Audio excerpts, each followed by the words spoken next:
Well, that didn't go as planned. So let's talk about the week of April 20th in the light of the Carmel postponement. There will be lots of options depending on when you are going to race next.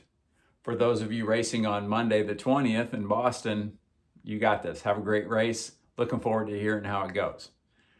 For those of you training this week, and I know some of you have found alternate marathons and half marathons and may be racing at the end of this week, your plan will look different. But for those of you that have a training week coming up, we start with a high quality workout of 5-1. This was initially written with the thought that a lot of people would be in recovery mode from the longer races in Carmel or sharpening for the mini marathon, and it still will serve that purpose. So if we're looking for a little bit of sharpening for half marathon or shorter, this is still a great workout. 5, 4, 3, 2, 1 minutes hard with 2-minute slow-mo recovery jog.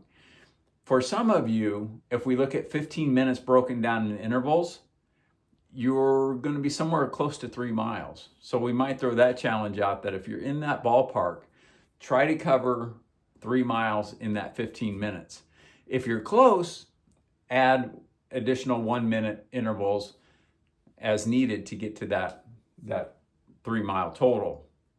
If you're not close, don't worry about it. It's just nice to have a little goal going into this as well. So as you're kind of measuring your effort, because this is high intensity, you're not saving too much as you get shorter and faster. You're hitting it hard from the first 5 and going forward.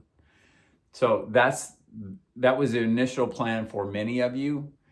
For those of you who might not be racing for the next couple weeks, you're not running the mini marathon or you don't have another race coming up in the next 2 weeks, we can go 1 to 5-1, especially if you're still thinking marathon at the end of May with the new Carmel date of May 31st, then maybe 1 to 5-1, giving you that extra 10 minutes of quality running. That might be more beneficial for you. So you can take your pick there. If you're training with a group or training with someone else who maybe is going to do the 5-1, if you want to do the 1 to 5-1, you can do 5-1 and then count back up to 4. So you can still use that company and that camaraderie during the workout. Moderate quality was initially written as a moderate run up to 75% with 4 to 10 striders at kind of all out mile pace, somewhere in there, not a true sprint.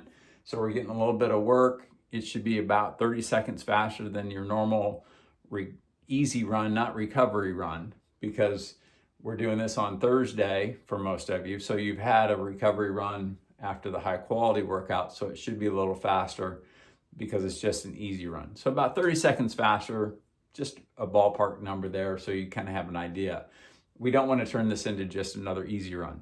Now, of course, if you're racing on Saturday or Sunday, yes, an easy run is fine. If you, again, you're not going to be racing for the next couple of weeks, maybe we turn this into a 75 to 85% steady state run. So we're getting more stamina benefit than we would get from the moderate run. The moderate run kind of enters that high aerobic zone of 75 to 85%. With the steady state run, obviously we're trying to spend all the time of the workout anyway, between 75 and 85%. The long run, some of you jumped right back in. I know that was a big emotional ask after getting the rug pulled out from under you on Wednesday with the postponement to come back on Saturday or Sunday and jump back into, for your marathoners, a 20 miler or maybe a little bit longer. And I know many of you did. But if you did not run long this weekend, it should be a long run. And obviously if it's marathon, that's more important to be somewhere around 20, give or take a little bit. If you did run long this past week, then we want to do a steady state run, kind of low level, 75 to 80%. For most of you, that's somewhere in the marathon goal pace, but we're not really as worried about pace on this one as just getting a little bit higher than you would normally get in terms of intensity for a normal long run. And for most of you, that should be about half of your distance. So if you're doing a 12-mile run, 6 of it should be at 75 to 80%. If you're doing 20 up to 10, probably don't need to go much longer than 10 on that. That should be enough. If you start getting much longer than 10, I'd rather you go faster than go longer. So a couple options on not only long run, but all of those.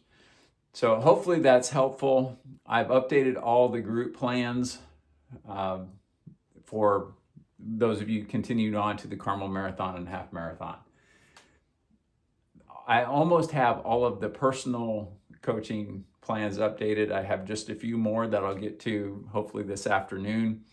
If you had a change of heart and you decide that you're not racing or you are racing, let me know those, because that will obviously impact what we're going to do. So if we look ahead to the new Carmel date, we're talking a lot about Carmel for a race that should have been already in the books.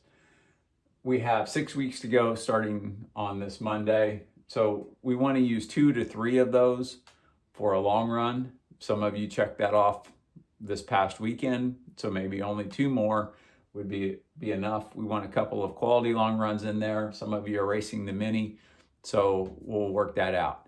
If you have questions, I feel like I'm confusing even myself as I go through all these options. So if you have questions, please let me know and we'll get that sorted out so you'll be ready for whenever your race day might be at this point.